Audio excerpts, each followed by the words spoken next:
O perdão, ele é fundamental à vida cristã. Se você quiser se manter cristã, você necessariamente terá que viver a dinâmica de perdoar e ser perdoado.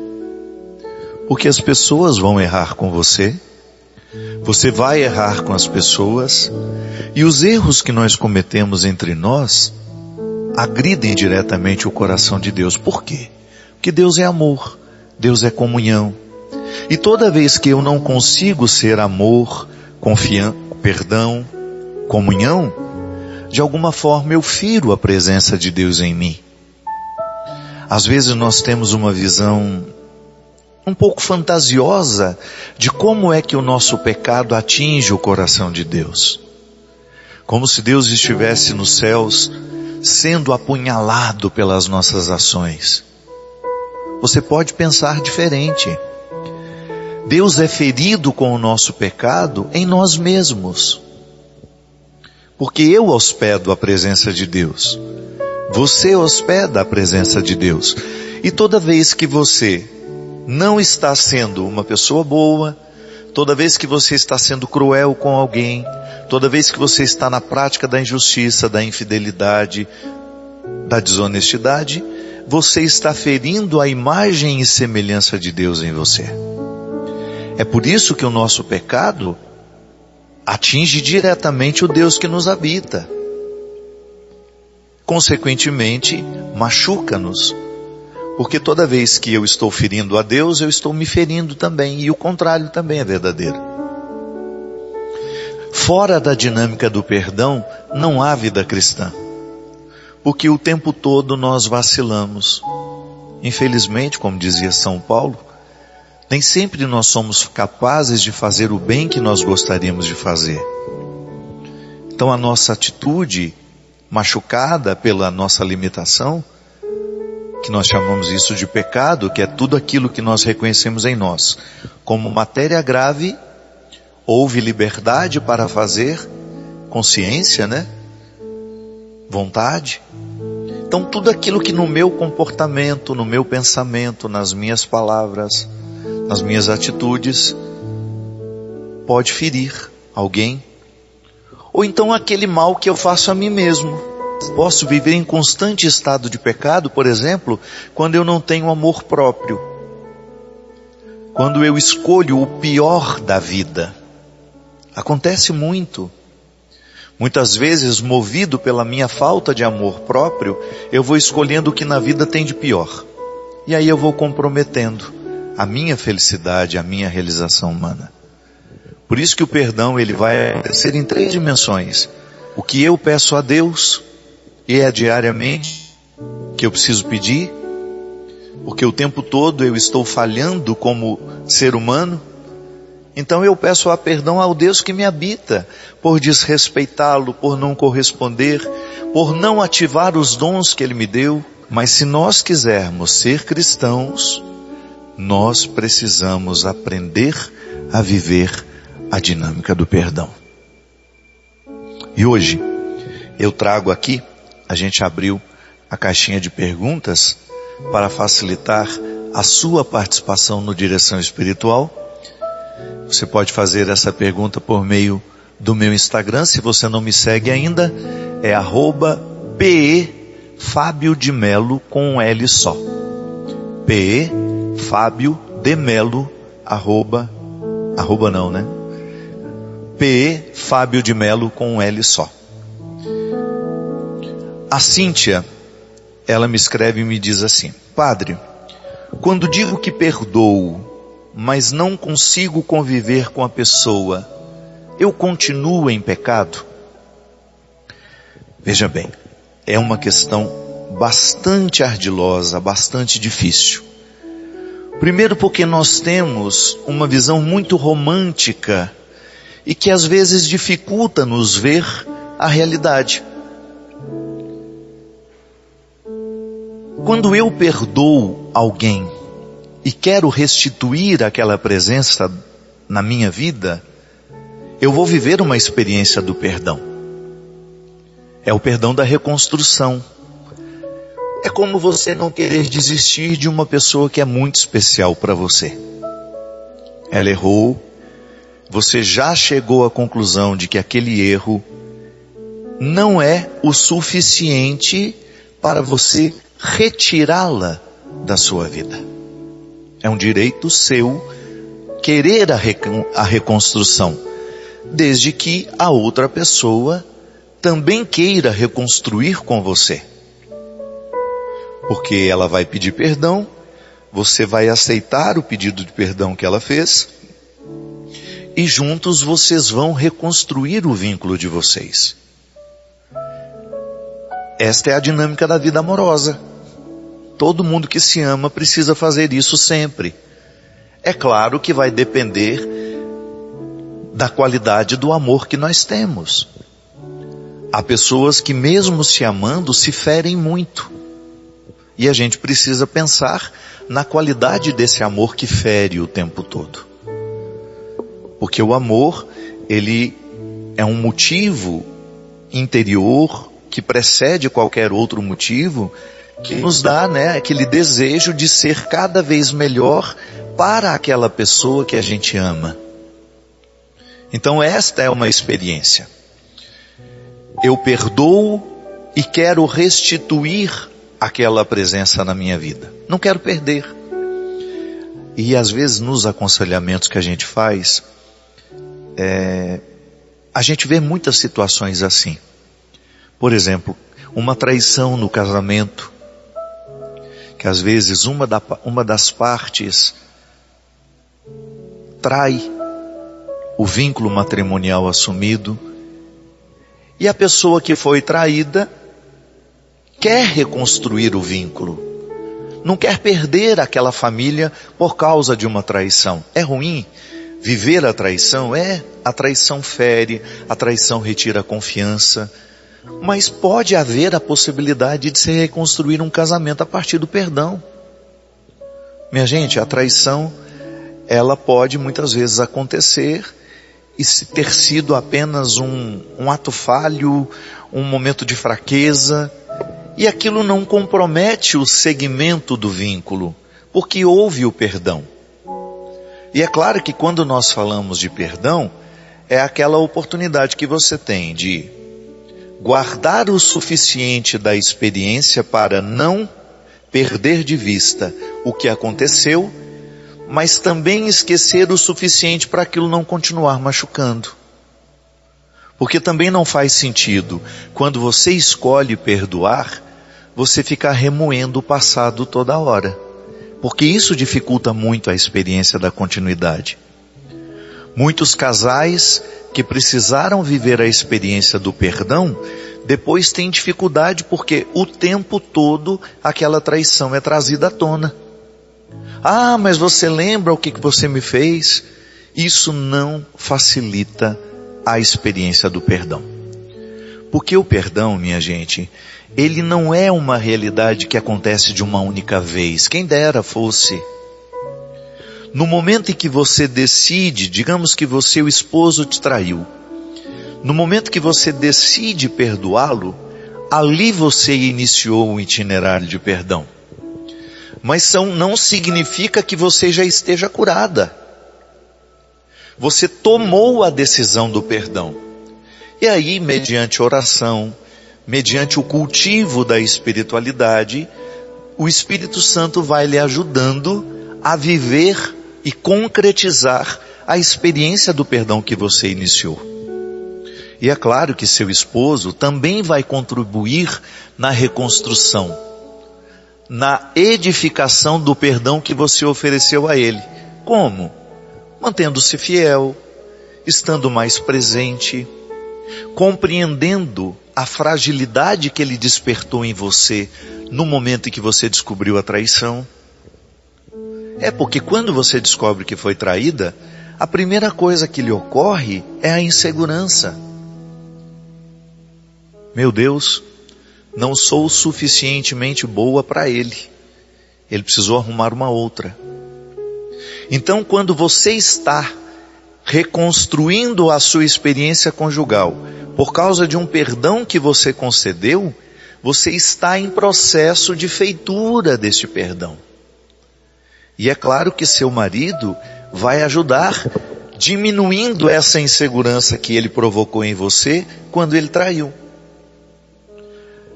Por exemplo, mãe e filho, o tempo todo a gente precisa se perdoar, porque a gente não quer desistir um do outro. Embora também tenha uma visão romântica, né? Porque às vezes a gente acha que porque é mãe, a pessoa sempre vai ser boa com seus filhos. Não é garantia. Há mulheres que nem tinham vocação para a maternidade e acidentalmente tornaram-se mães. E aí toda a dificuldade que ela vai ter, por não ter querido ser mãe, vai se manifestar ali, na relação com o filho. A mesma coisa um filho. Ele pode não ter gratidão suficiente e ter com a mãe, com o pai, uma relação extremamente ferida, machucada, difícil. Então não é garantia. Mas o comum, a grande maioria, que tem experiências positivas com a maternidade, com a paternidade, a gente precisa perdoar filho todo dia. E você também perdoar seus pais. Aliás, à medida em que a gente vai se tornando consciente da nossa história, a gente vai descobrindo o quanto os nossos pais erraram com a gente. Não se trata de jogar pedras e de ficar ofendendo e de dizer, olha o que você fez comigo. Não, aconteceu, já passou. Hoje você vai construir experiências de perdão. Num primeiro momento até verbalizando, dizendo, mãe, tornei-me consciente do mal que a senhora me fez naquele momento. E eu sinto que eu preciso perdoá-la. Aí entra a ação de Deus em nós. Porque quando a gente descobre que tem um valor, é claro que a gente quer perdoar. A gente não quer perder aquela pessoa. Não é? Se você percebe que há um valor naquela amizade, naquele relacionamento, naquele namoro, você vai lutar para que o perdão aconteça.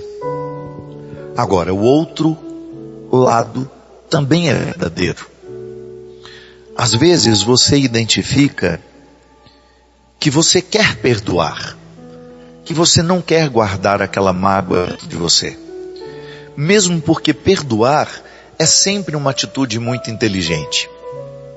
Quando eu perdoo, eu limpo o meu coração dos resíduos do acontecimento desagradável. Então quando eu olho nos olhos do outro e digo, olha, eu perdoo você pelo mal que você me fez. E às vezes até preciso me perdoar por ter permitido o mal que você me fez.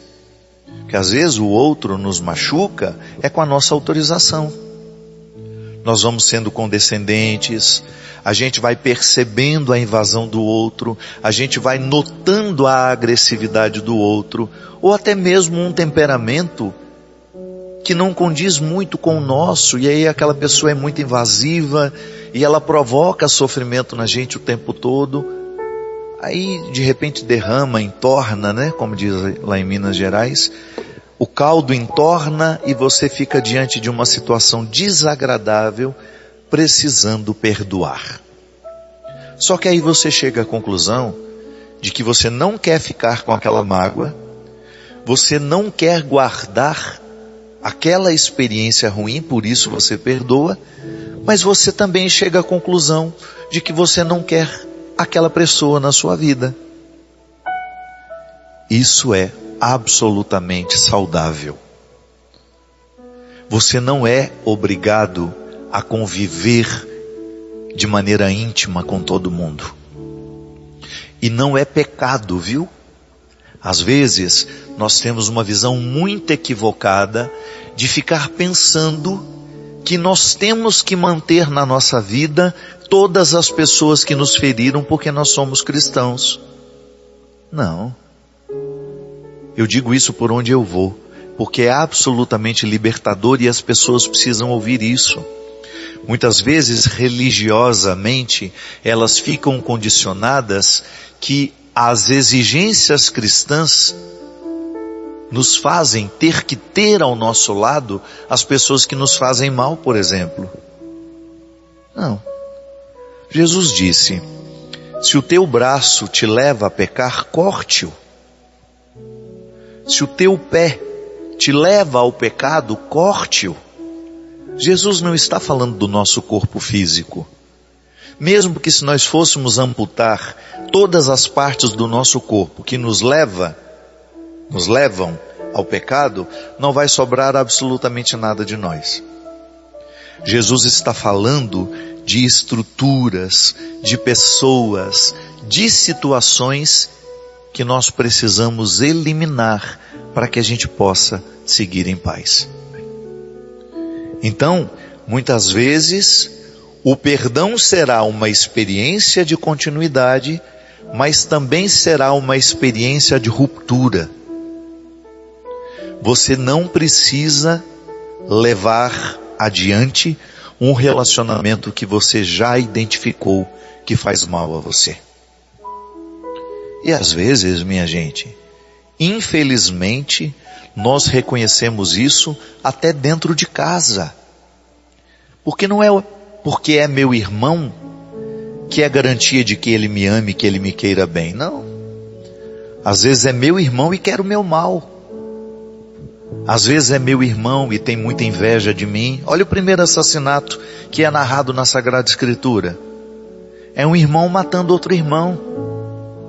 Então, precisamos perder essa visão romântica que o fato de ter o mesmo sangue que nós é garantia de que existe amor. Não é.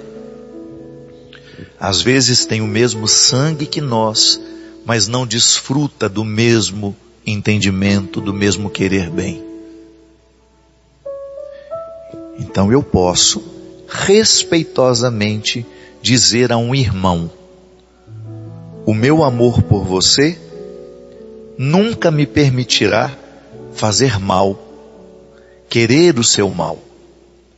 Mas eu tenho o direito de dizer que não quero você participando da minha vida. Sim, isso é libertador. Então eu posso perdoar e gentilmente dizer: perdoo, mas não quero mais você comigo. E isso não é pecado. Porque eu já identifiquei que aquele relacionamento nos faz mal. Pecado é quando a gente insiste em levar com a gente uma pessoa que não nos favorece em nada, ou também o contrário. Às vezes eu não favoreço a outra pessoa, porque sou possessivo, porque sou invejoso. Então eu sou um peso na vida do outro. E ele tem todo o direito de honestamente olhar nos meus olhos e dizer: Fábio, não quero mais você na minha vida. E por mais que isso me doa, eu preciso aceitar. Porque infelizmente eu não consegui com ele aquilo que eu consegui com a maioria das pessoas. Porque também não é assim: eu errei com aquela pessoa, eu vou errar com todo mundo. A não ser que você tenha um desvio de caráter. Se você tiver um desvio de caráter, se você for uma pessoa psicopata, por exemplo, que não pensa em ninguém, você vai fazer um estrago por onde você for. Mas às vezes o seu erro foi com aquela pessoa. E a outra pessoa tem todo o direito de não lhe querer mais na vida dela. E a atitude mais sábia é não insistindo. Tá bom, vamos guardar o que de bom nós vivemos juntos. Você reconstrói a sua vida, eu reconstruo a minha, e assim vamos. É assim que tem que ser. Reconstruímos as nossas histórias, mantemos o respeito uns pelos outros, mas não precisamos continuar juntos. Minha gente, eu sei que às vezes parece difícil, mas quando a gente vai viver isso na prática, é libertador. Quando você é capaz de dizer, olhando nos olhos: você é meu irmão, você é meu amigo, mas você não me faz bem. Isso é libertador. E faz parte da nossa evolução espiritual. A evolução espiritual consiste justamente em você saber dizer aquilo que você quer e o que você não quer para a sua vida. É o que Jesus quer de nós. Conhecereis a verdade e a verdade vos libertará. Essa frase de Jesus move as nossas consciências. Eu estou sempre tentando buscar a minha verdade e o outro participa dela. Agora, se eu quero seguir com o outro, se eu já cheguei à conclusão de que não me faz bem, eu tenho o direito de não seguir com ele e não estar em estado de pecado. E o outro a mesma coisa. Ele tem o direito de seguir sem mim e não ficar em estado de pecado. Pecado é a gente viver na falsidade, machucando uns aos outros, fingindo que amamos, hipocritamente dizendo que somos isso, que somos aquilo, quando lá no fundo nós sabemos que não somos. Pecado é a hipocrisia de parecer que está tudo bem, quando na verdade não está. Que você possa fazer uma faxina no seu coração. Que você descubra qual é a dimensão do pecado que você precisa pedir perdão. Que você descubra em si quais são as realidades que você precisa se reconciliar com Deus. Porque em estado de esclarecimento, e nós podemos chamar isso de oração, porque quando a nossa consciência entra em ação, a nossa vida é oração. Oração é estar consciente o tempo todo. Em estado de oração, você descobre com quem você quer continuar e com quem você não quer continuar. Perdoe o que vale a pena, perdoe o que você quer que siga. Perdoe também o que você não quer que siga. Perdoar é a única opção que o cristão tem. Renova-me, Senhor Jesus. Já não quero ser igual. É inspirado nesse desejo de não continuar os erros do passado que a gente termina este programa, pedindo sobre nós a bênção e a proteção do céu, do Deus Todo-Poderoso, Ele que é Pai, Filho e Espírito Santo.